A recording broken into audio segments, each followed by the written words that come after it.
The Ulster Loyalist Central Co-ordinating Committee was set up in 1974 in Belfast, Northern Ireland in the aftermath of the Ulster Workers Council Strike, in order to facilitate meetings and policy coordination between the Ulster Workers Council, loyalist paramilitary groups, and the political representatives of Ulster Loyalism. Original version, seen as an important link between grassroots loyalism and more mainstream unionist politics. The ULCCC was chaired by Glenn Barr and met in the Belfast offices of the Vanguard Progressive Unionist Party on a weekly basis. Replacing the earlier Ulster Army Council, it brought together representatives of the Ulster Defence Association, Ulster Volunteer Force, Red Hand Commando, Vanguard Service Corps, Ulster Volunteer Service Corps, Down Orange Welfare, Loyalist Association of Workers and Orange Volunteers. Barr was soon replaced as chairman by John McKeag, and the ULCCC took on the wider aim of preparing for the establishment of a unified Ulster Army in the event of a British withdrawal from Northern Ireland, something that had become a leading fear in unionism in the mid-1970s. Both Barr and McKeag were prominent supporters of Ulster nationalism, and in McKeag's capacity of ULCCC chairman he spoke publicly in support of independence, despite the fact that such an idea had little support outside sections of the UDA. Somewhat ironically, it was the UDA, along with Dow, that left the ULCCC in 1976 after it emerged that McKeag and other members of the groups were unilaterally holding meetings with members of the Provisional IRA and also discussing plans for an independent Northern Ireland with leading Catholic figures. With the departure of the largest loyalist paramilitary group, the ULCCC went into abeyance.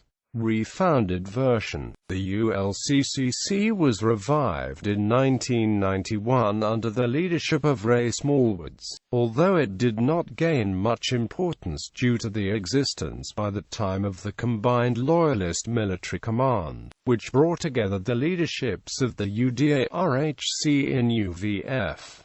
The committee, the revived ULCCC, was at the centre of controversy when Sean McPhillamy alleged that its members included Ulster Bank chief Billy Abernethy, Ulster Independence Movement leader Reverend Hugh Ross, Royal Ulster Constabulary Assistant Chief Constable Trevor Forbes, and other leading people in Northern Irish society who, he claimed, conspired with leading paramilitary figures such as Billy Wright and Robin Jackson to facilitate loyalist killings. The full list of alleged members as claimed by McPhillamy in his book was as follows. The makeup of the group was largely based on evidence provided to McPhillamy by James Sands. An alternative composition of the committee was provided by Ken Kerr, although McPhillamy later determined his evidence to be fraudulent and dismissed it. Of those named by McPhillamy, only Sands and Kerr acknowledged the existence of this version of the ULCCC. The inner force referred to in the table was a supposed secret group within the Royal Ulster Constabulary that existed, under the command of Trevor Forbes, in order to manage police collusion in loyalist paramilitary killings.